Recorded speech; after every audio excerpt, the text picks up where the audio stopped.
Yeah, Baby, you're a firework. Come on, let your colors make them go, as you shoot across the sky. What? Stop.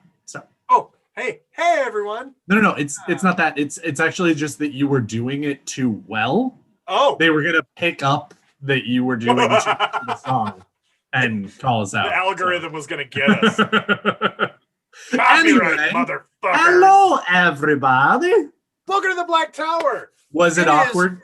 Wednesday night, which you know what that means as a gathering of your Mahales. Your Mahales are here to give you your weekly dose of taint, teach you to deal with the madness. Madness inside. So thank you for tuning in. Thank you for joining us. Thank you for being here. Thank you for listening. Thank you for being also, awesome. Guys, I just want to throw out there really quick before we go any out further. there. Throw it out there, Daniel. To all of those of you who are listening not live, to all of those of you who are listening to the regular episode because you are not a Patreon, that is totally fine. We love you. You guys are excellent. This is not for you for a moment. Every week, we do actually do our episodes live every Wednesday. Unless we end up doing it on Tuesday because we have a guest that can't do it on Wednesday or whatever. But anyway, pretty much every guests. I know, right? Pretty much every Wednesday, we get on at 8 p.m. Eastern Standard Time or Eastern Daylight Time, depending on what part of the year it is.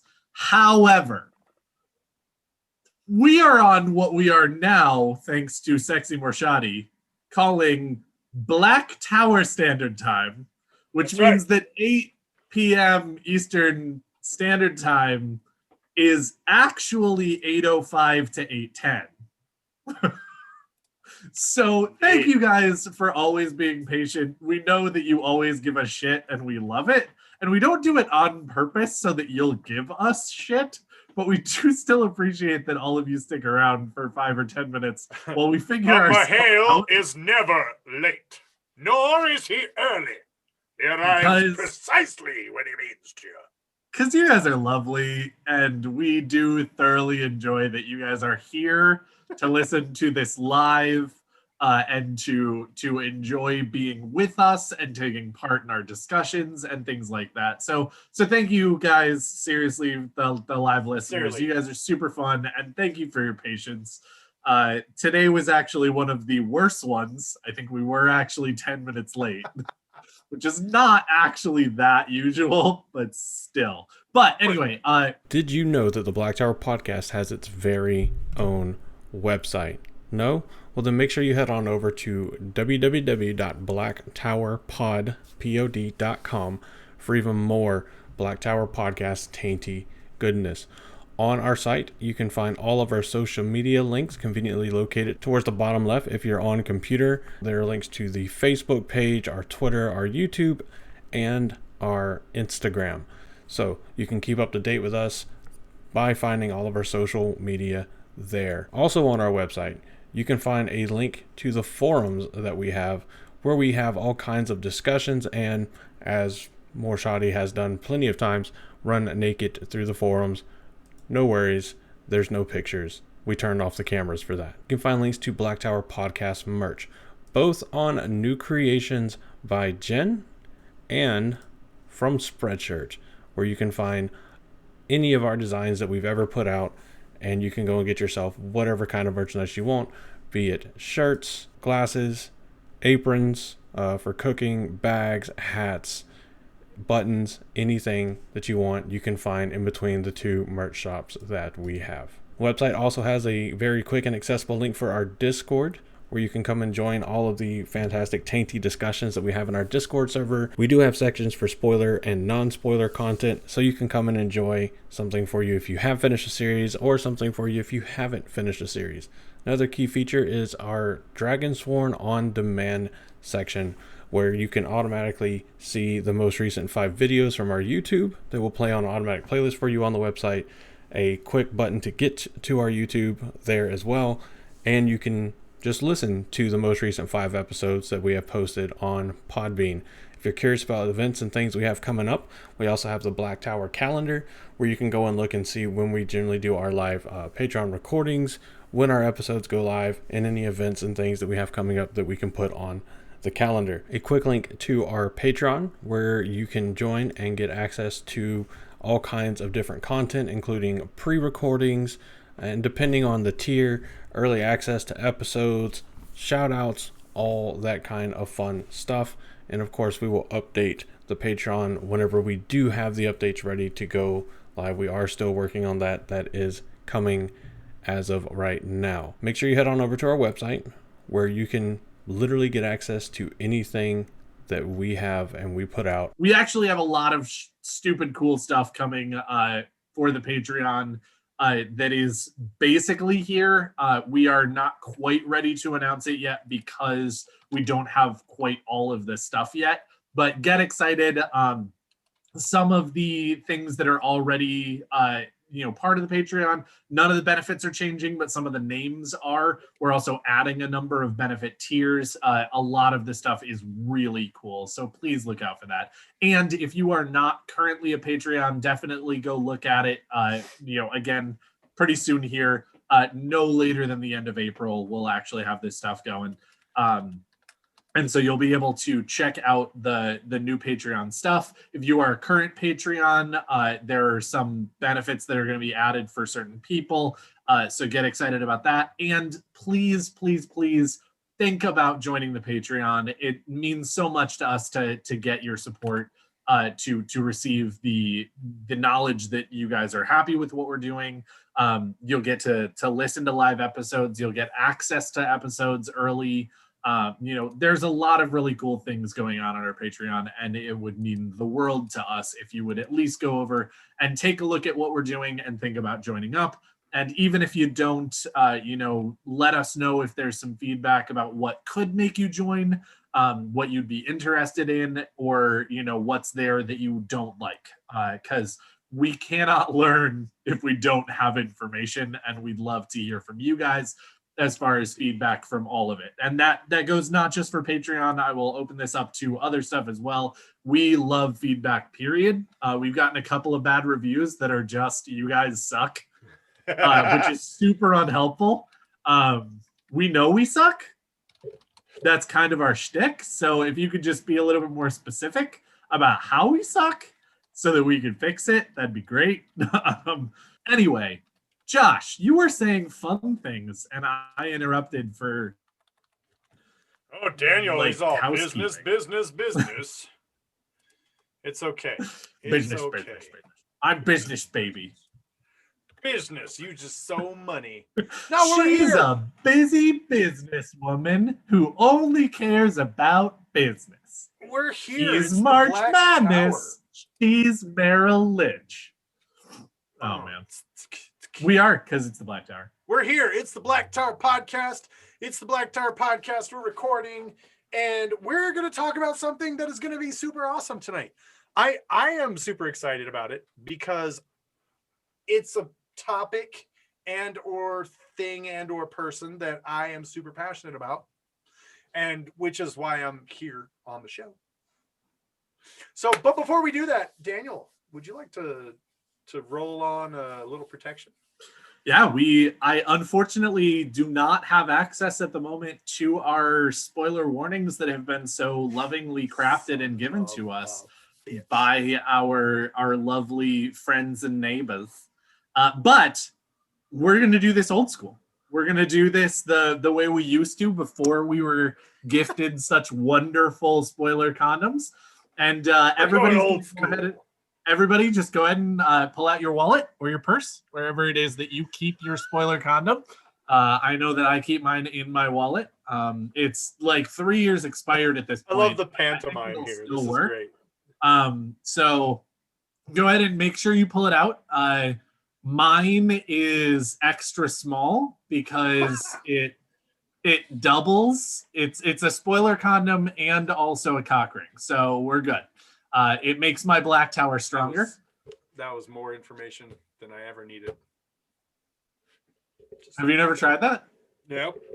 You should. We're done it. No, we're good.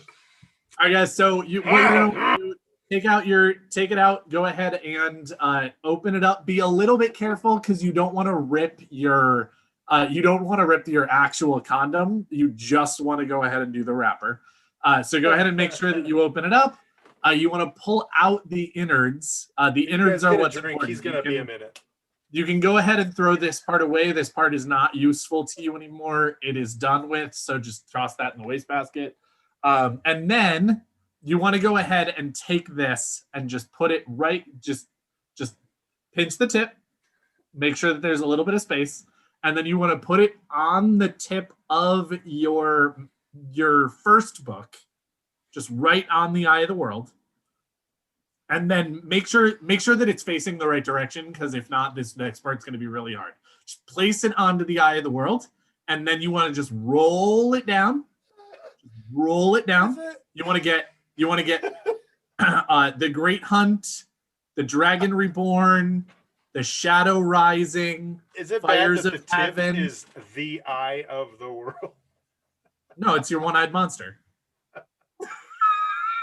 Your one eye of the world. It's the whole series. It's the whole series. So just roll it on all the way down The whole thing. from 1 to 14. I know that some people are not actually quite as well endowed as some others. Josh and I are both 14.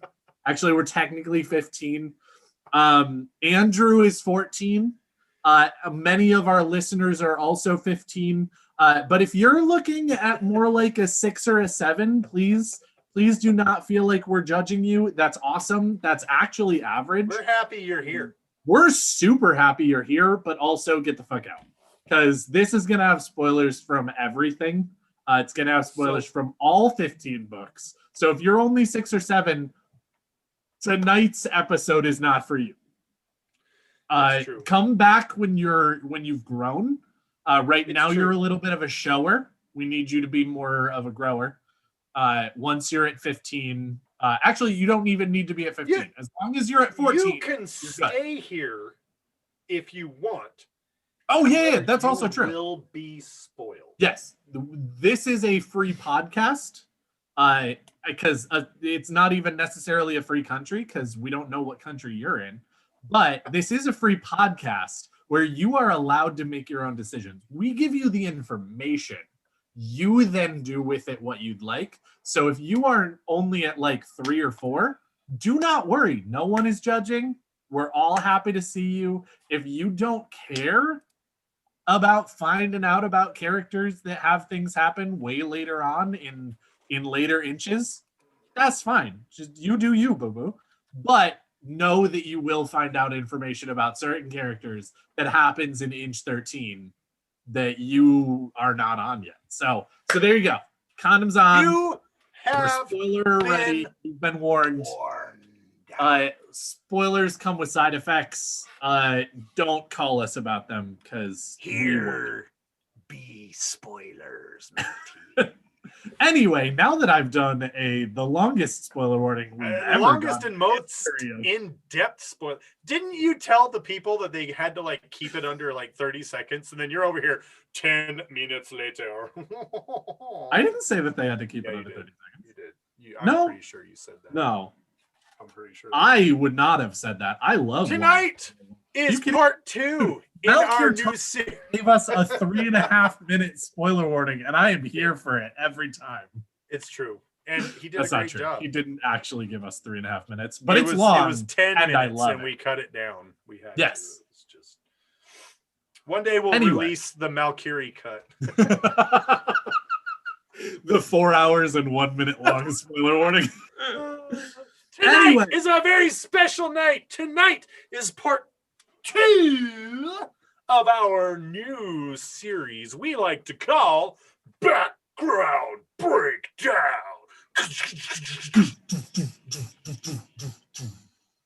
All right, sorry to interrupt whatever you may be watching or listening to, whatever topic we're covering right now, but we absolutely have to take a moment to talk about and thank our friend Josh's better half and the longtime sponsor and supporter of the Black Tower podcast.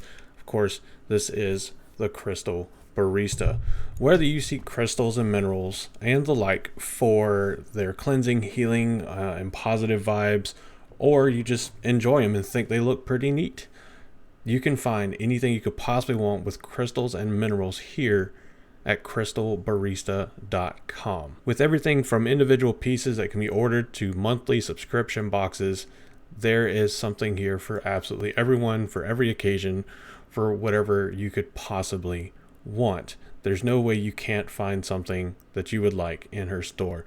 On the website crystalbarista.com, you can browse by different categories, including the subscription boxes, minerals and fossils, crystal healing, stone jewelry, all the way to just the raw slabs of whatever may be being sold. And if you're more budget conscious and you want to look at anything that is limited by price, you can look for anything that is from $0 to almost $25, $25 to $50, and then anything that may be over $50. Now, if you are a rock hound and you want to get some really good tools to help you in your hounding, the Crystal Barista provides those as well. And you can find those on the same website. It's a very user-friendly website. You can find absolutely anything you need for your rock hounding, mineral, crystal, fossil needs. Now, going through the website, you can also find links to the Crystal Barista's Twitter, the Crystal Barista's Facebook, as well as the Crystal Barista's Instagram, and a couple other things. Make sure you go and follow the Crystal Barista on Twitter at rockpick, ROCKPICK, to get updates as they come out and to be up to date on what exactly is going on with the Crystal Barista. She does like to throw up things on Twitter that may be available for you to get at slightly cheaper prices, but more commonly you can find that over on the Crystal Barista Facebook. So again, same name on Facebook, ROCKPICK, and you'll be looking for the page that says Crystal Barista, formerly Rockpick Legend Company. Facebook is a good place for updates for the Crystal Barista. And if you just like to look at pictures and kind of see everything that's going on mixed in with some updates, hit up the Crystal Barista on Instagram. You can find her at the Crystal Barista. Again, that's barista with one R, BARISTA, which I think is the only way to spell it. But we all know how much trouble I have with spelling. So make sure you go over and check out what the Crystal Barista has to offer and tell her that the Black Tower podcast sent you. Yes! Tonight is the background breakdown where we get a background character or a tertiary character or a secondary stylistic type character who does not get enough love. Accurate. These people are amazing. Sometimes we actually do talk about characters that get a significant amount of love, but it's in story. In story, not from the fans. We don't ever see hashtag. Tonight we're actually talking about someone who gets a lot of love. Also, Tomanes, I'm pretty sure, gets a significant amount of loving. Oh, I mean, he is out drinking with Matt regularly. It's true. And Matt is always keeping an eye out for him. Well, and clearly they have different types. Like, Talmanes wants like a skinny slip of a girl, where Matt wants a, plump serving maid. Something you can hold on to. But we're not talking about Matt. And we already talked about Talmanes. We are actually talking about Matt a little with this character. I mean, a little bit, because Matt doesn't. Not Talmanes. Talmanes doesn't actually. We already did that. Is the world famous illuminator Aludra. Aludra.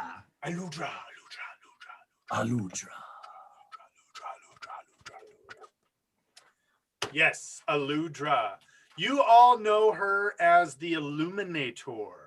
She is a member of the Illuminators Guild, and is the sole survivor that we know of.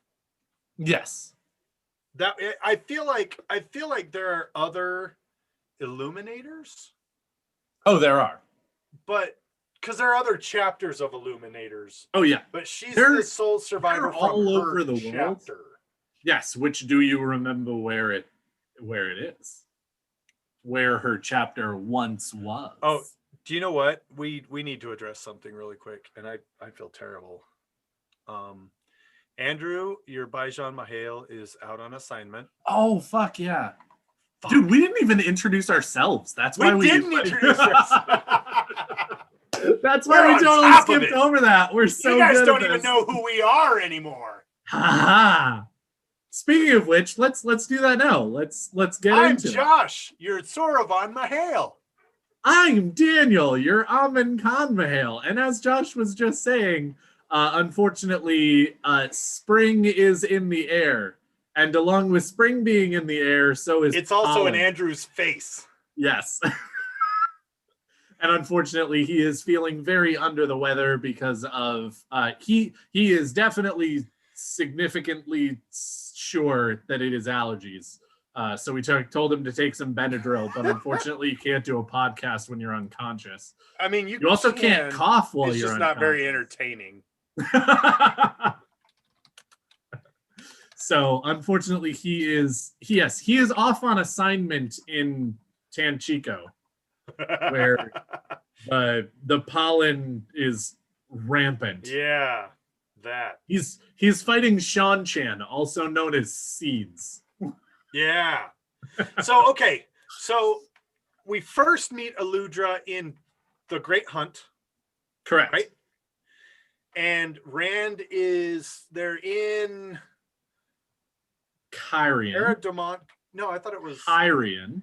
Is it Kyrian? It is. Oh, you're right. It is Kyrian. So they're in Kyrian.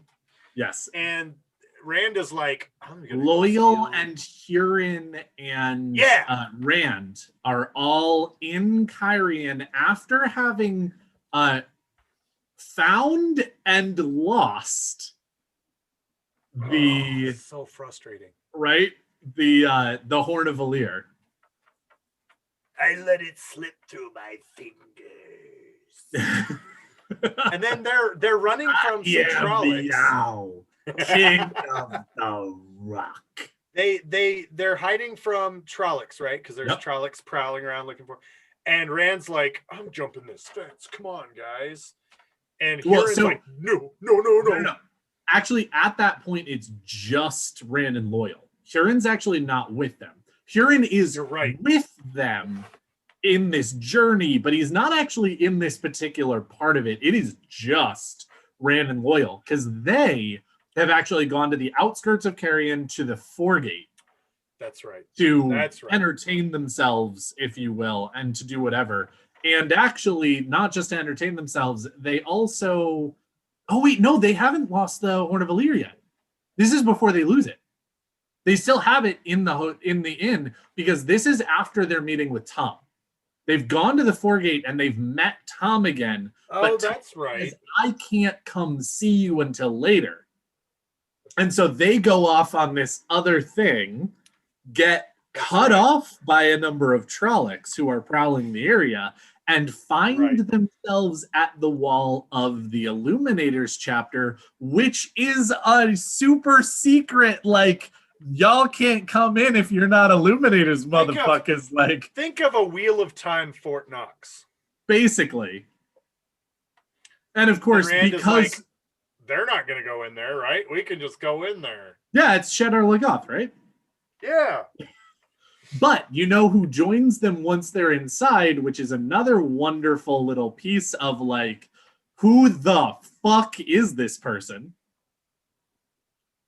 Selene. Selene ends up inside the chapter house, and Rand is like, how the fuck did you get in here? And she's like, oh, I have my ways. That's so perfect. She does shimmy every time she laughs. Yeah.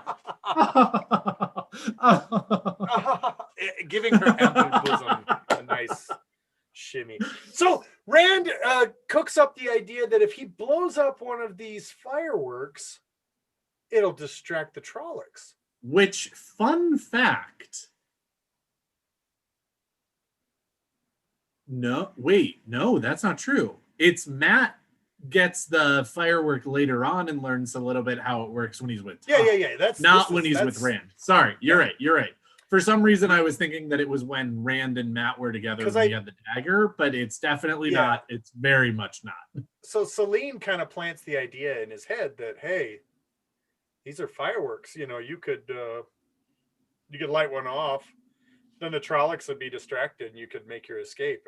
And Rand is like, yeah, that's a really great idea, mysterious lady with a hot bosom. And Loyal's like, Rand, please don't light this firework. You're an idiot. Yes, because that is the word choice that Loyal typically uses. You have such a long handle on your axe, Rand.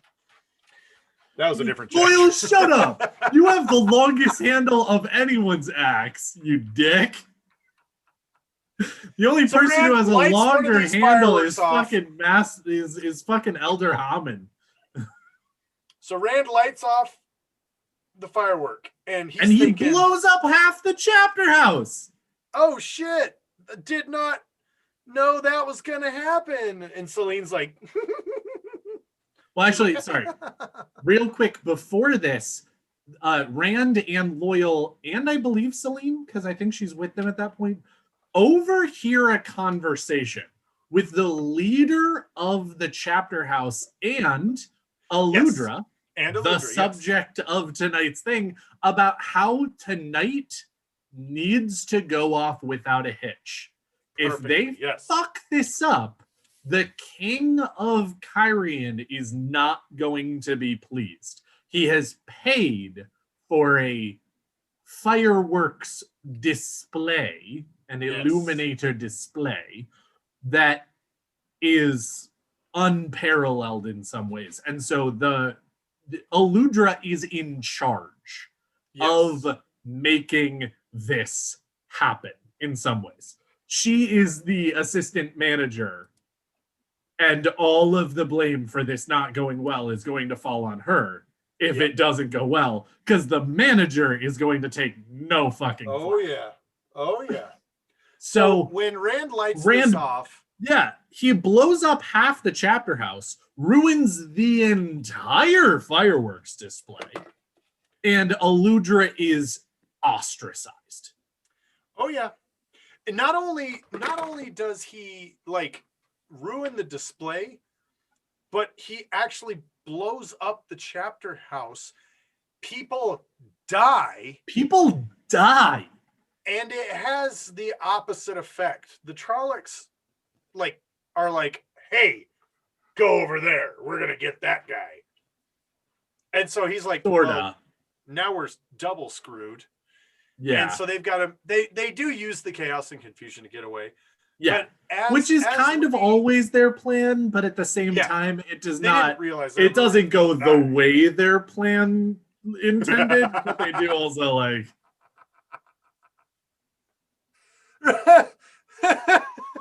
but yeah. This is the wheel of time doing what it always do and doing it first. Okay. Rand is putting up a gender reveal party, and that's why the king's pissed, because now the king knows the gender of his baby before the party. Yeah. Way to go. And like 80% of the guests weren't even looking out the window when it happened. Yeah. So, like, now he's just got to be all surprised it's a girl. Yeah, fucking I had a fireworks display, but and it blew up and caused a big fire. Who could have seen that coming? But Aludra is like the only surviving member of this chapter, because whoever survives the explosion... That's not true.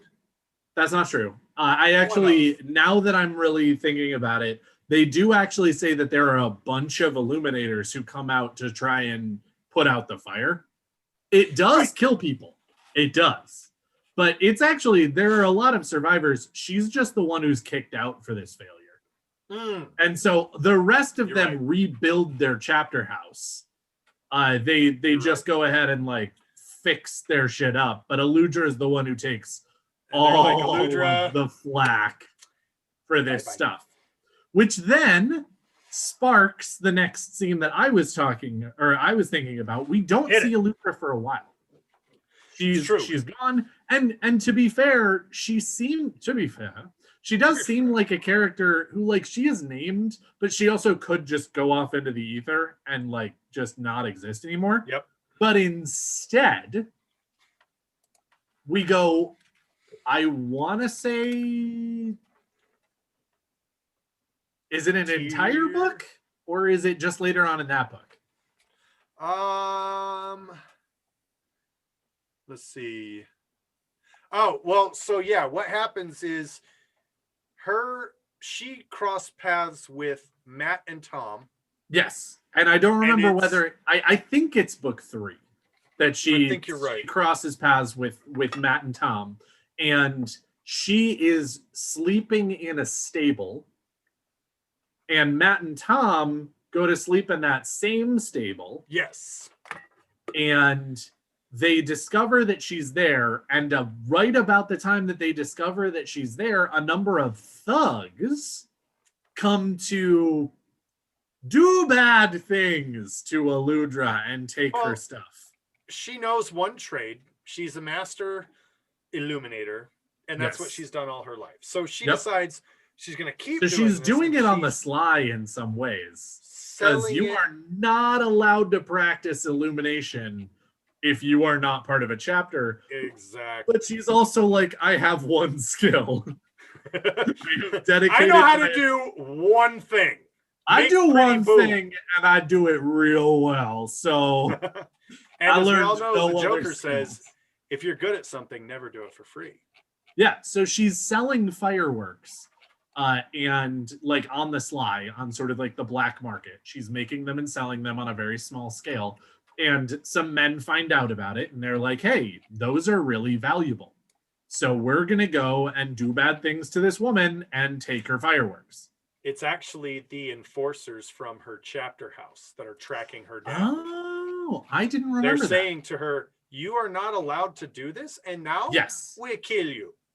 And now we kill you. We were happy with you just being banished, but now we kill you because you don't follow exile rules. Because you don't follow exile rules. All right, guys. Well, as we all know here at the Black Tower podcast, not everything that is touched by the shadow is lost. And that is totally true for thegreatblight.com.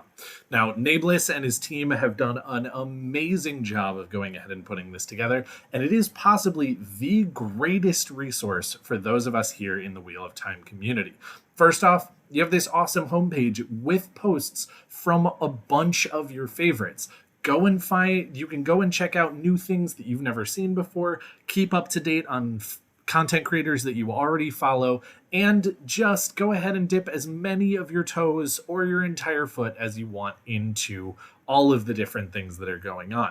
Now, also here, there is probably the best list of content creators. There's YouTubers, podcasters, artists, musicians, just about everything you could want. And if you don't see your favorite content creator there, that's fine. There is an application included in the site to go ahead and make sure that your favorite content creator is part of it. Just encourage them to fill out the application, and Nablus will be in touch. Now, after you've gone ahead and checked that out, you're going to want to pop over to the ever-expanding library here at the Great Blight, because it is something particularly special. Now, I don't know how many times I've gone ahead and joined a fandom only to find out halfway through my first read, looking up a character, that they die in the second to last book, which sucks. It always is very disappointing when you can't look up anything interesting about what you've read for fear of things that you haven't read yet. But they've fixed the problem over at thegreatblight.com. It is a spoiler-free wiki. That's right. That means that if you've only read up to Path of Daggers and you really want to find out what in the world you missed about Egwene because there's something you just don't understand, or if you want to get more information about Rand because you think he's super cool, you don't need to read past Path of Daggers, and it's not going to ruin you on a Memory of Light before you've gotten there. You'll know exactly where to stop. You'll know exactly where you are. And once you're done with that, make sure that you go ahead and help the site out, the content creators out, everything like that, with the beta nature of it. Up here at the top, you're going to see a problem, have a suggestion button. That is specifically for if you have any issues with the site or if you have any feedback. It's only something that we can make better with feedback and with help from the community. So come on down, check it out, grab a couple of our videos or grab a couple of our podcasts, and we'd love to see you there. Are all the Illuminators Russian? Oh my god, canon. Illuminators are Russian. I like this. This is good. So, Aludra, you are no longer part of Chapter House. You must follow exile rules. And if you don't follow exile rules, we find you and we kill you. And this actually makes sense. I like this headcanon a lot. It really because I can does. see Aludra being like, yes, Metrum Kotrin, you have, how you say, nice bottom. But Yes, you are not meant for me. I like you, but you are not for me unless you can tell me what Bellfounder is for. Tell you my secret. You find out my secret. I give you kiss. I also give you many firework and kiss. But we all know you are Metrim Coffin, and which one is more important to you? So now that Aludra is a Ruski, and I love this. Yes. So she gives Matt and Tom, who are on their way to Tyr at this point. Correct. Yes. They are actually at that point, they are not on their way to Tyr. They are actually traveling. No, you're right. Sorry. They start traveling to Tyr as soon as Matt meets Tom. Yes. Matt is not traveling to Tyr until he finds Tom. Then they travel to Tyr. You're right. I'm sorry. Everybody's on their way to Tyr because it's fucking book 3, and it's just the mass exodus to Tyr. So then she says, well, you know what, dude? Matrum Cotton, you saved my life. I show you my gratitude. I give you, I can't remember what she called them, but she gives them fireworks and then punty sticks to light them. Mm-hmm. And he's like, well, and interesting fact, and kind of important, both for now and later, we know that she is super good at what she does, partially because the fire sticks that she gives him are an Aludra special. Yes. They are an invention that she made herself. It is her. These are not things that are normal Illuminator tools. She gives him a firework. In fact, I think she gives him an entire bag of fireworks. She gives him a whole bunch. Yeah. There's a whole bundle of them. Yeah. But that's like normal Illuminator fare. They're all like relatively small. They're like relatively harmless, if you will. But they're all by themselves. But yeah, no, they're also full of gunpowder. So meh. But she also then gives him matches, basically, and she has discovered also a good way something to that make she invented. matches. Yeah, and it's great because again, it's a really nice way of introducing 3 things. Number 1, Aludra is very good at what she does.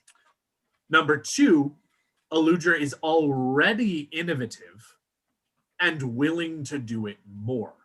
And number 3, Aludra is very excited about new things when it comes to fireworks. She is passionate about what she does. Passionate about what she does. And so later on, when we add something else to this, and Matt... Which we will get there. We will get there. And Matt thinks of an innovation, Aludra is the perfect person to go to with it because she already is set up as someone who's very good at this and very interested in pushing the envelope. Well, and she's a very skilled chemist and engineer. Oh yeah. And that's the thing that people, that's the thing. And eventually Matt comes to her and he wants a new mechanism built for a crossbow. Yeah. And she's like, she helps this him is with it. not what I do. Like, have you been paying attention? And he's like, oh yeah, I've paid attention. Well, and I also love how it's a little bit like, yeah, no, I don't do that. Wait, you want us to do what? Ooh, a challenge. No, I don't do this. No, it's not a firework. What I do. However, you want the string to do what? This is quite intriguing. You have presented me with challenge. I like. Metrim Coffin, you intrigue me. So normally I just do firework, but for you, For you and your very interesting is brain and fine bottom, Yeah. I killed my crossbow. So that's and then Aludra once again. Oh, just fucking gone. Disappears like, into the annals of the books again. Don't get those wet because then they won't work. And as we know, anybody who's read up to the point, we go to Tyr, and Matt's been saving these damn fireworks this entire time, and he finally goes, "Hey, I've got an idea." No, he hasn't. He hasn't been saving all of them. all. Dude, he's been chopping them up and tossing them into the fire in pieces to see that they make nice fun. A couple of times, yes, but the large bulk of his prize, his treasure, he's saving. He's like, he does have most of the bundle still. He very much still has stash. Yeah, he terrifies Tom.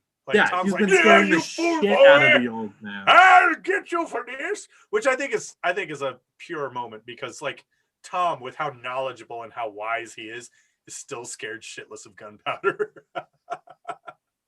I love it. It's perfect. So then, as we know, Matt uses those to.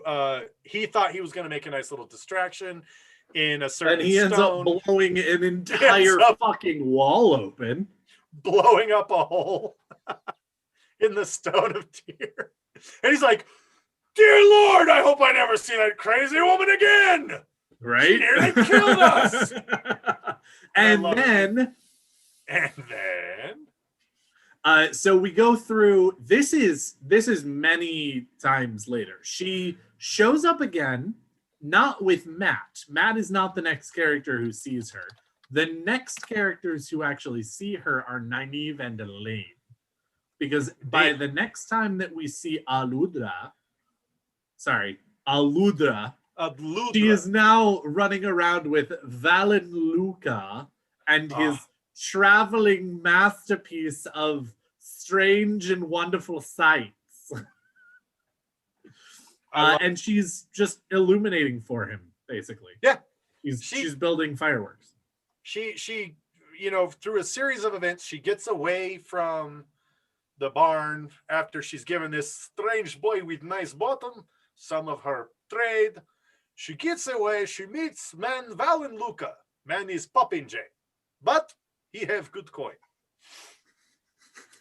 So she jumps online. She's like, boom! I'm here for this. Let's be honest. Valen Luca also have nicely turned calf. So he's like piece of shit. He is blowhard as fuck, but also he's money with nice calf. And also nice calf. Oh snap! Now here's I guess again, Aludra hasn't done anything supremely directly important to the story. Oh no. And I think this is why a lot of people kind of skim over her until the last battle. Sure. Yeah. Because when she travels with Valen Luca. Well, and to be fair, that is actually a valid thing to sort of skim over her because she hasn't really done anything super necessary. Yeah. And it's true, she hasn't. But again, this is where Robert Jordan shines. This is one of the things that he does so well is the person who gives us one of our greatest tools for the forces of the light in the last battle doesn't just pop up out of nowhere. She has an entire story that the payoff of that particular tool is the product of many books of foundation and story and build. Yes. And all of these instances of her in the chapter house getting berated by the leader, her getting exiled, her meeting Matt and Tom, her giving Matt the tool that he uses with great effect to save our 3 Wonder Girls, or at least to assist in the saving of the Wonder Girls. That is one thing that I actually always bothers me, just really quick. Matt does not save the Wonder Girls. He does not. They save Not this themselves. No. He does, but he doesn't, because they get themselves out of their cell. Now, they don't have a plan to get any further than out of their cell. Right. And so he does assist in their escape, 100%. And he deserves credit for it, and they deserves the apology that they give later, because they totally skim over his assistance in helping them get out of their cell, because they didn't have a plan past where they got. However, I do also want to say they are very capable, and just because they didn't have a plan doesn't mean they couldn't have made one. Yes. Doesn't mean they couldn't have done it on their own. It's just a situation where they're a little bit dicks about the fact that he does help. And so again, they're not helpless. They don't need Matt's help, but he does give it anyway, and he does give it successfully. Anyway, but that's totally a different tangent. I know. Different episode, man. Different episode, but so Aludra is now with the traveling circus. Success to assist the Wonder Twin or the Wonder Trio, and then goes off to the circus and just gets better and better. And I honestly think that this is one of the moments where we don't see it, but the White Tower stifles innovation and stifles new ideas because they're dangerous. And most of the time it is for the benefit of its members, because they don't want to lose women who can channel. They don't want them to die. They don't want them to be burned out. They don't want them to X, Y, and Z. I think it's very much the same thing with the Illuminators chapter houses, is that they probably do very much the same thing of, no, we don't make new things very often. Yes. And if we make a new thing, it's typically by accident, and somebody likely loses a hand. Yeah. And then we figure out how to do it better, and we add it to our fireworks displays. Right. But it's dangerous. You lose limbs, you lose fingers, you lose toes, you lose lives when you innovate. And so I'm betting that Aludra, along with many other Illuminators that could do even cooler things, are constantly being told, don't do that. Don't do that. Don't do that. Don't do that. Don't do that. Don't. But And when she's with Val and Lucas Circus, she literally just gets to go fucking ham. Yeah. Well, because Val and Lucas make my show the best show in the world. Bigger, Right? better. Right? Yes. I'll get you whatever you need. You want sulfur and tin, and I don't know why, and I don't care. How much do you want? I'll buy it all for you. He's there. He's there for it.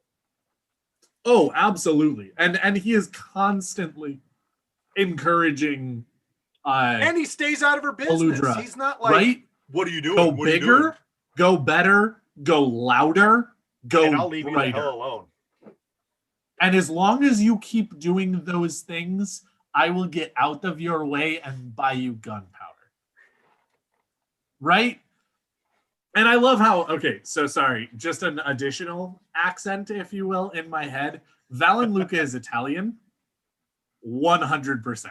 In my head, Val and Luca is Italian. I can see that. And he's also played by Hugh Jackman as his character from The Greatest Showman. We got an Italian P.T. Barnum. Okay, I love it. Yeah, no, 1,000%. Or possibly Zac Efron if they can't get Hugh Jackman. So I love... That would be an all right. That would be an all right.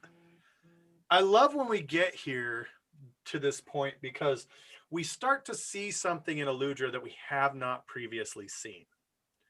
And that is purpose. Right? Yes. I mean, when she was at the chapter house, things were great. She's blowing shit up. She's doing fireworks. She's learning. Yeah. But now she's been on the run for the past couple books. She's been, a bit of a nomad. Oh, and you can tell that she's tired. And when we see her not next, happy. It's not good. She is starting to come back to life, if you will, from just being tired.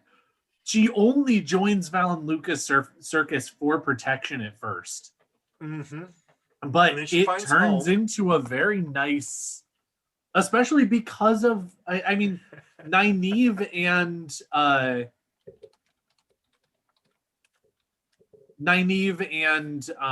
Elaine actually really do seem to make friends with her. And again, like, she seems to be very, as you said, at home in the circus and kind of finding her way as like, I never thought there was alternative to Chapter House, but now I am in circus and is better. She's also got this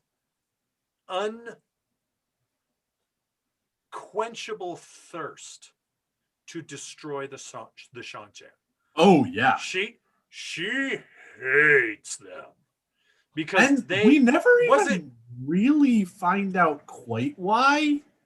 I think like we get solid hints about it, but she's never very candid about why. Well, because they come in and they're like, oh, we've got Soldam who can make nightlights way better than you. Oh, and they stop practicing fireworks right now. And the Chapter House is like, okay, cool. They don't stop, and then the Shan-Chan, like, I think they kill execute. And they that's just kill him. The Ebudari chapter. Yeah. And so like Aludra again doesn't seem like she had that much like close relationship with the Abudar Chapter House, but like clearly she did. Because there is a deep they're illuminators there. They are illuminators. There is a code, a guild code. Yeah, no, I mean again, it's intense. So that's like her purpose. She's found a home, she's found community, she's found unfettered access to all the resources and research that she could ever desire and want. And she's got one goal: death to the Shan-Chan. Yep. And the first time we see her sort of unleash this is she's using so basically, you know, you get the fireworks with a little tube, you light them, you drop them in the tube, and they're little, you know, pew, boo. Well, she's like, I'm going to take this, I'm going to put it in the tube, I'm going to point it at them, only I'm going to have little bits of metal in there. And I am going to make pineapple grenades. I am going to make bomb. And I am going to RPG them at Shan-Chan. and it was devastating. Like, it was bad. The Shan-Chan have no idea what the hell to do because they don't face these kinds of things that aren't on the other, like, coming from another channeler. Other channelers they can deal with because they can see weaves, they can duel another wizard. What I love most about Aludra is she doesn't have the ability to channel. She's not Taviran. She's just a resourceful, smart, driven, beautiful woman who just wants to cause all the chaos and destruction. Well, and again, one of my favorite parts about this is it's another payoff. Because what do the Shan-Chan do when they come into Abudar? They go, oh, we've seen your displays. They're not nearly as good as our Damane, our Damane magic blooms in the sky. You guys need to stop what you're doing right now. And they don't take the time to learn what the Illuminators do. They don't take the time to actually go through and, like Matt, toss one into the fire and figure out what it does and figure out what fireworks are and how they work and things like that. And so when they show up later on, and then they just kill all of the Illuminators. That's also it. Without asking any real questions, they're like, oh, you just didn't do what we asked? All right, cool. Murdered. And so when Aludra shows up and she's like, no, I have grenades that you don't understand. They're like, what the fuck is this shit? They run headlong into it first. They're like our Damane fire flowers in the sky, but they also hurt. Like, but they're pointed at us and we don't like it. Yeah. Anyway, so we go through that. She progresses. It's great. We lose the circus again for a little while because Nynaeve and Elaine leave to go do their own things. But another set of people go to the circus for shelter.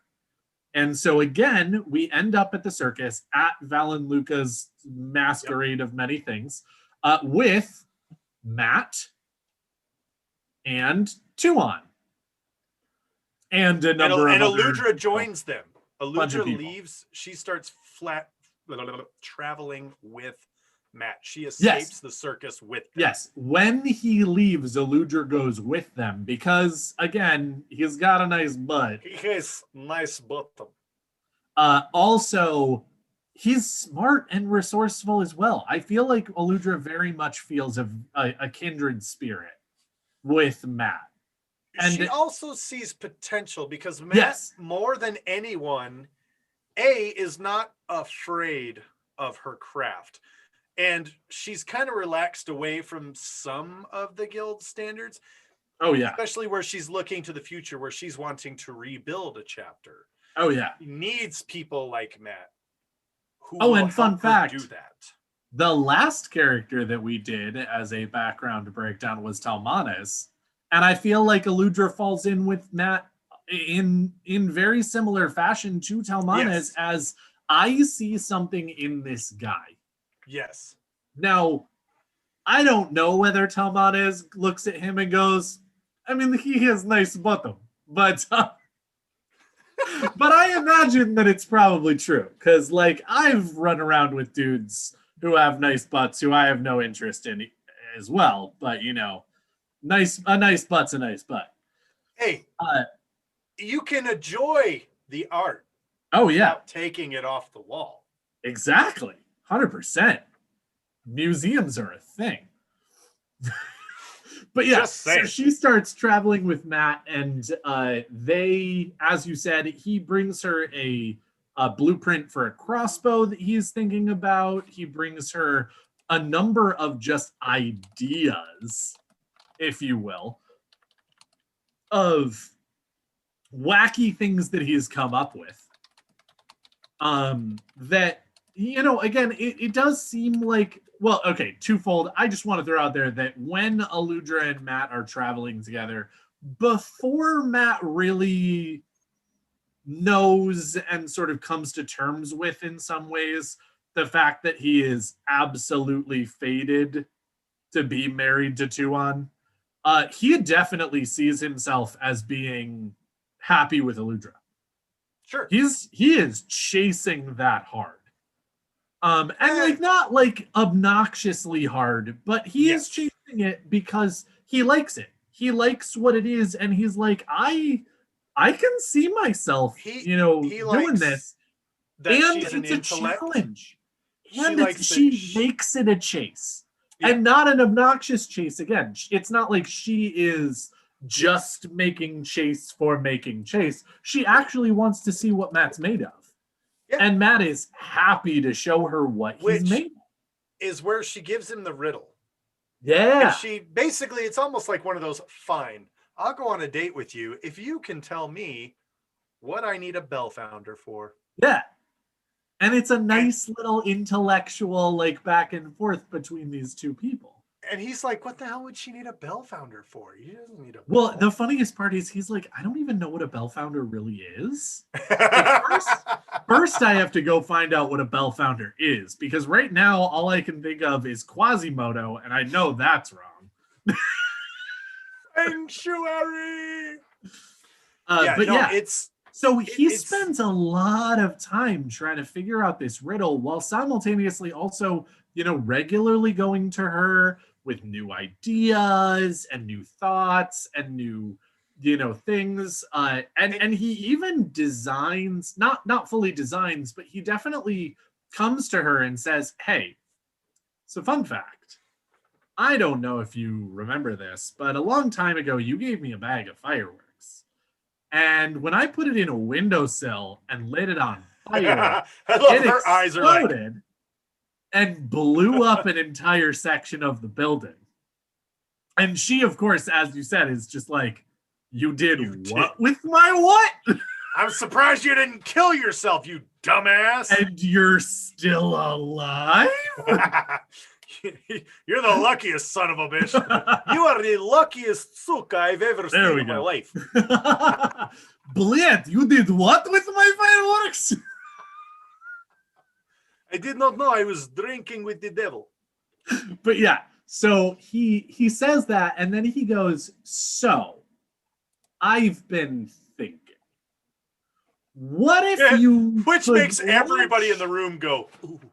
Yeah, what if you could launch one of the bags of fireworks in the direction of someone you don't like? And she goes, oh, like this. And she pulls out her design for the dragon eggs. And he goes, yeah, exactly like that, but bigger. And she goes, you are fucking crazy, and I like it. Well, and that's so take a look at what they've kind of done. You know, you talk about their play back and forth, and she's brilliant. She's bloody brilliant. Matt, prior to this point, has come to her and said, look, I want a mechanism that will allow me to fire crossbow bolts at a faster pace. And she's like, yeah, okay, no, that's not what I do. And he goes, yeah, but we can kill more Shan-Chan. And she's like, I am intrigued. You had my attention. You didn't have my, but now you have my curiosity. That's right. So she does this. She actually comes up with something. And they work very closely together. They were so effective. They devastate an entire detachment of Shan-Chan without a single casualty. Like, which again, of Shan-Chan soldiers. That is Matt's luck. Part of that is Matt's tactics, but a lot of it is this new design. You basically have the howitzer of crossbows. Oh yeah. I mean, these guys, they're just brang, brang, brang, brang. It's similar to when Oda Nobunaga started using rifles against other samurai factions. Like, it was a big leap forward in warfare. And it's all because you Aludra almost feel bad for the Shan-Chan. Almost. I mean, because when it comes right down to it, you know that a number of those nameless, faceless people were just trying to fucking live their lives, and they walk into just crossbow bolt hell. It was there was a firefight. It was hell. It was hell. It was not hell. Okay. Now you've got Aludra and Matt's going, what if we point the big boomy thing at the bad people? And Aludra's like, hey, yes, I like this very much. Tell me, young. This is another time where the build is there. Aludra builds the dragon eggs. Matt and Aludra build the crossbows. And once Aludra realizes that Matt has a really good head on his shoulders, not just for, tactics and things like that, but also for, like, it's not even he's just an ideas man. Yeah, he's also got this head on his shoulders for engineering and things like that, which, granted, it's not his head. It's somebody else's, but at the same time. So if someone says, hey, here's a new thing to an Aes Sedai, and Aes Sedai's like, squash it, kill it with fire. Bale fire the new thing. The new thing is dangerous. Kinda. Most of the time. That's a running theme in the Wheel of Time. They are so terrified of the breaking thousands of years later that it's permeated into every aspect of their society. And let me be super clear here. Again, every time that we say this, it is a dig on the White Tower. They should not be doing this. There has been enough time. There has been enough learning. There has been enough whatever that you should not be doing it anymore. But the breaking was fucking insane. And therefore, if that is your reason for going ahead and not doing anything new, I get it. Yeah. Even though I don't agree with you, I get it. Yeah. And anyway, so this age is shaped by people like Matt. And Aludra sees that, and she goes, here's a man who is not afraid of innovation. Not only is he not afraid of innovation, but this is the luckiest son of a bitch I've ever met in my life. And I know that he's the guy who's going to get me to where I want to go. And eventually Matt cracks her riddle of why she needs a bell founder. And he goes, oh. And he says, hey, you know, my friend is the Dragon Reborn. We could get every bell founder in Andor working on these. And she's like, oh, Matron Cotton, I could kiss you. And he's like, yes, that was she like plants one right on him. Oh yeah, that's absolutely true. And I love how she's like, Matron Cotton, I could kiss you. And he's like, yeah, that was the bargain. That was kind of the deal. I don't think you understand how bargains work, because you just said could, and it's definitely will, because I figured out your riddle. You know, but it's also awkward because at the point where he figures it out, he and Tuon are basically a thing, and he's like, damn it, I really wanted this kiss, and I actually really am enjoying it, but also like, fuck. At one point in time, she's like, yeah, you have girlfriend. Yes. Go away, little girl. Why are you spending so much time with Aludra when you have girlfriend? Stop it. And we talk about Aludra as being this person who is innovative and fearless and brilliant. And the cool thing is like when they invent cannons with like massive explosives coming out the end of them, Durgans. The world is terrified. Even Elaine, who has sole control of the cannons at this point, is terrified of them. Well, I mean, it's definitely a situation where Elaine is playing the Oppenheimer role. Because Aludra is all for this. Nat is all for this. And I know that part of that is the fact that they designed them and they're not actually nuclear bombs. And they know their sort of like limits, if you will. Right. And so they're like, yo, this is designed to be really effective and really destructive, and it'll take Trollocs out by the score. That's all it's designed to do. Fucking use it. And Elaine is sitting there being like, if I use these, I will become death. Yeah. Like, well, because she knows she can see a few. The world will never be the same. She can see that, yeah, once the Trollocs are defeated, then who do we have to fight against? Humans again. I don't know that I could turn these weapons on humans. This is brutal. Well, and we never actually get a scene, but I would really love to see the Fox Bruce Wayne scene where he walks in and he goes, I can't use this. This is too much power for someone to use. Yeah. And Matt and Aludra look at Elaine and go, hey, use them on the shadow, and then once you're done, put in the password. And all of the dragons will blow up. Do you know, so I like this whole interaction because, again, Aludra and Matt, I want to say they're pragmatic, right? They're realists. Oh, yeah. They see we need any edge we can get. Now, originally, Aludra is designing this for the Seanchan. This is her little present that she wants to kiss the Seanchan on the cheek with. And she's like, well, shadow spawn, Seanchan, same difference. Makes no difference. You kill them both. I'm okay with these. Well, also, to be fair,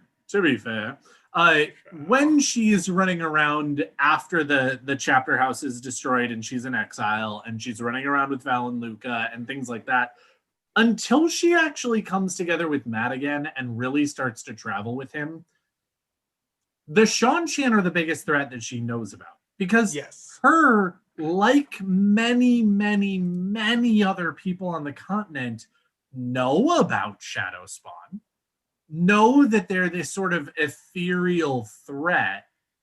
Yes. But at the same time, they've never seen a Trolloc. Aludra has seen the Shanchan. She knows that they're dangerous. She's heard about the executions at the Abu Dar chapter house. She knows that they are bad. And once she gets together with Matt, that never goes away. I'm not saying that she ever gets over her deep-seated hatred of the Shanchan, but once she actually starts seeing evidence of shadow spawn, once she actually starts seeing evidence of bubbles of evil, once she starts seeing evidence of the prophecies of the dragon come true, and that Tarman Gaiden is on the horizon, she's like, maybe I have been too hasty about all of this Shanchan hate, because is bigger threat on the horizon. We make dragons for kill Trollocs. I still hate Shanchan. Is no question. I hate Shadowspawn more. So yeah, exactly. We kill Shadowspawn. Later I kill Shanchan. Yes. And she does something that I think is truly great in the last battle. So up until this point, everything she's been doing is built up to the last battle. And she does something that I think is truly tremendous and great in every sense of the word for the last battle. And that is that she's got the cannons. She's trained people how to use them. She's trained people how to make them and make which is the so cannonballs and the dragon's eggs.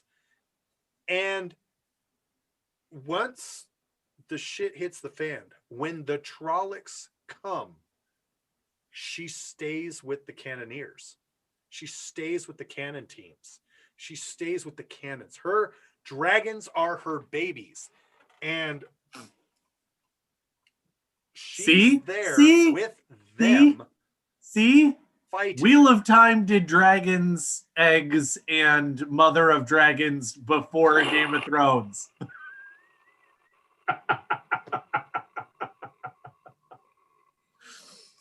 Actually, technically, I think the answer is I don't know if they did. I know, whatever. That was like book one Game of Thrones.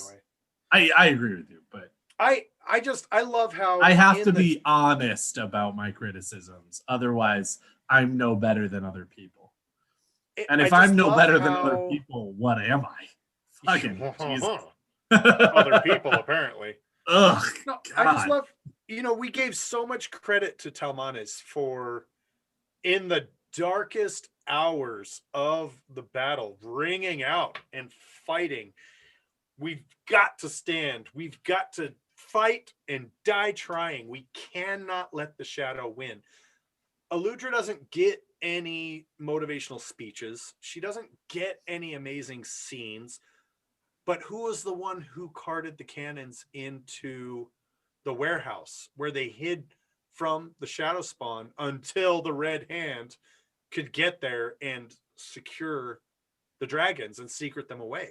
Oh, and also, who's in the cave with Talmanes at the end? And that's what I'm saying. She stays I'm with 100% with the you. whole time. Yeah. And then when the Ashaman, when Andril comes up and says, hey, I've got a plan. I'm going to put you in a cave that has no openings in it. And you guys are just going to be in there. And then I'll put a couple Ashaman in there with you. And we'll open up a gateway and blow it up and then close the gateway. And then open the gateway, then blow it up and close the gate. We're just going to keep doing that. You guys good with that? And Aludra's like, sign me up. Well, I love how Aludra, like, Talmanes is very much sign me up. Aludra in the scene, if I remember correctly, is like, all right, first of all, I have so many additional questions, but also we don't have time. So yes, sign me up, but I will ask so many questions once this battle is over. Because I am so confused about all of the words you just said. I have not had enough vodka for this. Give me bottle of potato alcohol, and then we will do this. And then I will ask many questions as we have another bottle of potato alcohol. Aludra is super cool. She's a bad bitch. Guys, she is. Well, and again, acknowledge the greatness right now, because people want to talk about representation of strong female characters, and I know it's a bit of a cliche to mention in today's scenery, sure, but she is, in every sense of the word, a strong female character. Oh yeah. Her flaws are that she's a little bit too one dimensional when she's like, I have one purpose, kill Shantae. But even then, they point out to her, they go, look, I'm happy you kill Shantae. We must kill Shadow Spawn now. And she's like, da, prost, let's kill Shadow Spawn. No. See, Aludra, like, we agree with you 100%. We definitely don't like the Shan-Chan and we want to take them out. But of the tier list, Shadow Spawn are S tier, Shan-Chan are A tier. So let's take care of S tier first. Done. The Shadow Spawn will be a good testing for they're a war. And then we'll use them against the Shan-Chan, which are thoroughly tested. No, except because of the Dragon's Piece. But anyway, Aludra's amazing. No, she is. Well, and one of the things you touched on it just a moment ago, I really love the fact that so many of all of the main female characters get a romantic storyline. Most of the secondary and even tertiary female characters get romantic storylines. Now, before anyone ats me, almost all of the male main characters also get a romance storyline, and most of a good portion of the secondary and tertiary male characters also get romantic storylines. So this is not a female versus male thing, but there's a pretty good balance of that. There is. But I also really like the fact that Aludra is just one of those characters who is. Now, granted, yes, if things were written a little differently and Matt did not have this faded connection with Tuon, I'm not saying that Aludra couldn't have a romantic storyline. There is one that is sort of there for the taking that just never gets picked up, which I think is also very entertaining. Also, I'm not saying that Aludra doesn't get it, because Aludra could get it if she wanted to. Fucking any in town, Aludra is an attractive woman who can just walk in and be like, I am very good at what I'm good at. How about we go outside, I blow a firework for you, and then you give me whatever I want. Like, again, she could get it if that was what she thought was important. Yes. But she doesn't have a bogged down romantic storyline in her story. There's just the Aludra story. That's what it is. And I appreciate that when it happens, because while I don't necessarily think it doesn't happen enough, because let's be honest, in the real world, there really aren't that many people who just have very little to no romantic storyline in their story. But in books, when you're not getting every aspect of their life, there are so many people who spend large swaths of their life and their, time and their effort being single and being okay with it. And Aludra is one of those people in this story. And it's great. I love that she is a strong, independent woman, a strong, independent character. She is a cliche, right? But she is. She's a strong, independent character who, in this case, don't need no man. And it's great. I love it.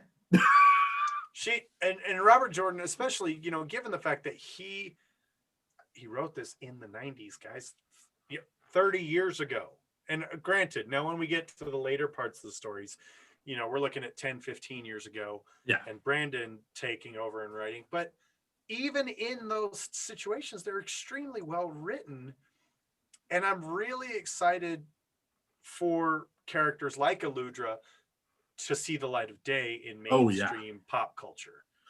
And it's interesting because I'm so torn. Because on one hand, I come from the world of production. I am an actor. Colorful people. I know what it's like to go ahead and write films. I know what it's like to write television shows. I know what it's like to adapt things. I know what it's like to act in them. I know what it's like to actually shoot them, things like that.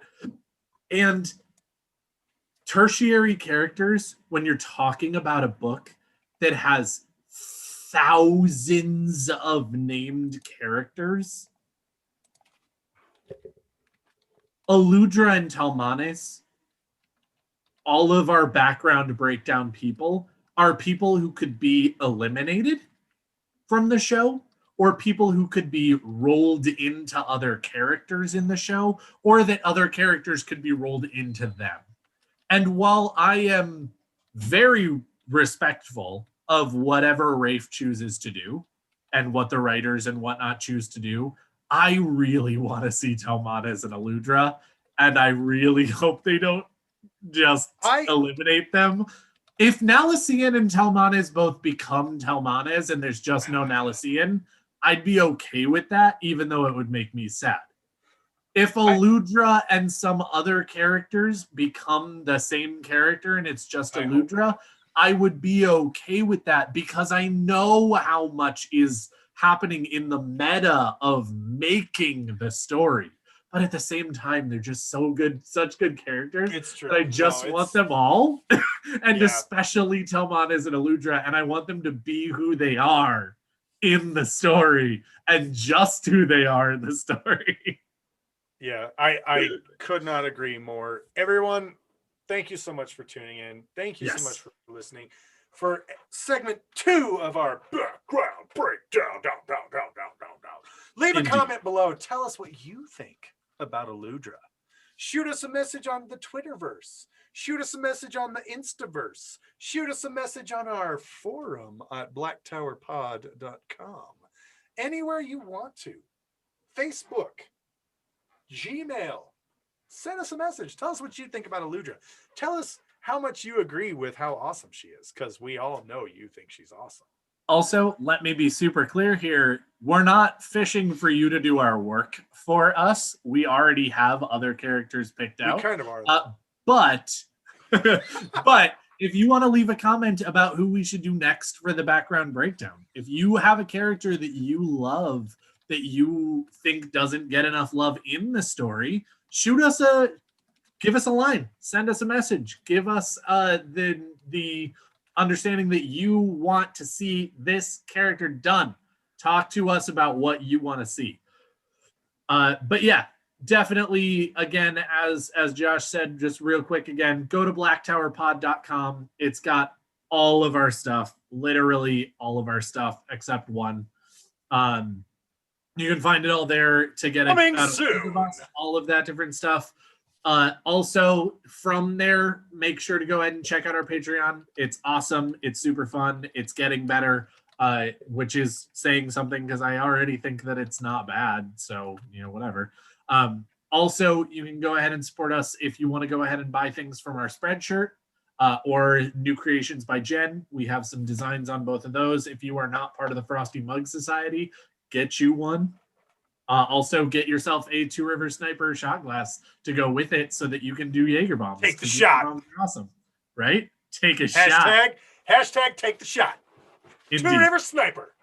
Everybody loves merchandise, and one of the best possible places to go and get yourself some really dope Wheel of Time inspired and themed merchandise is, of course, newcreationsbyjen.com.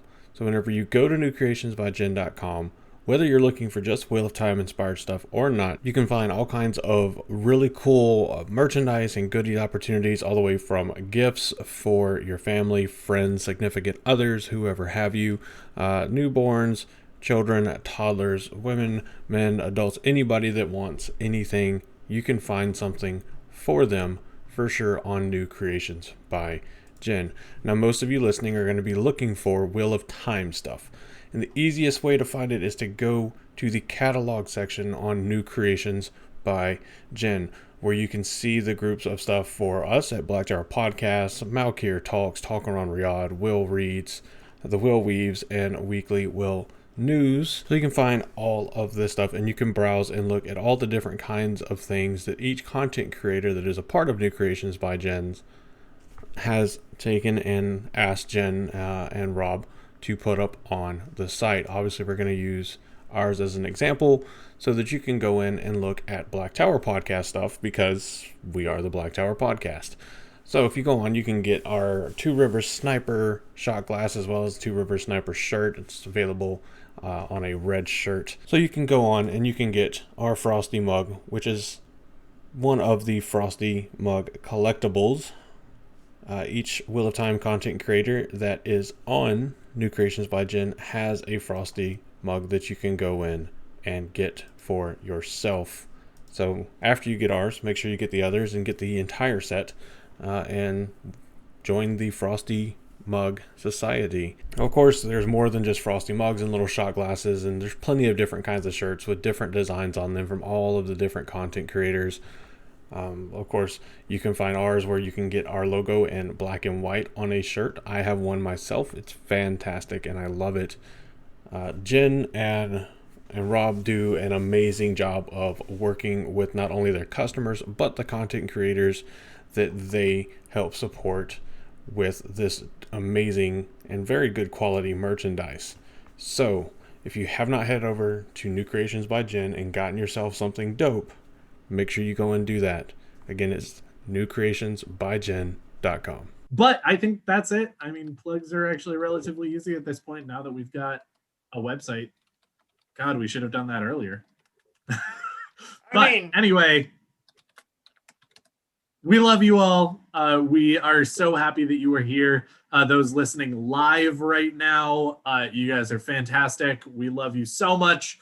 For those of you listening not live, also right now, weirdly enough, we also love you. We couldn't do this without any of you. Every listener is important, and we hope that you are doing super well. But from all of us here at the Black Tower Podcast, Andrew is with us in spirit, and we hope that he is getting some well-deserved rest. I have been your... Wait, hold on. Fist over the left shoulder. I have been your Soravan Mahale, Josh. And I have been your Amin Khan Mahale, Daniel. And from all of us here, again, we hope that you guys are having a wonderful day. We hope that you're getting everything that you want. We hope that you are aludring the fuck out of today. And in case we don't see you again, good afternoon, good evening, good night.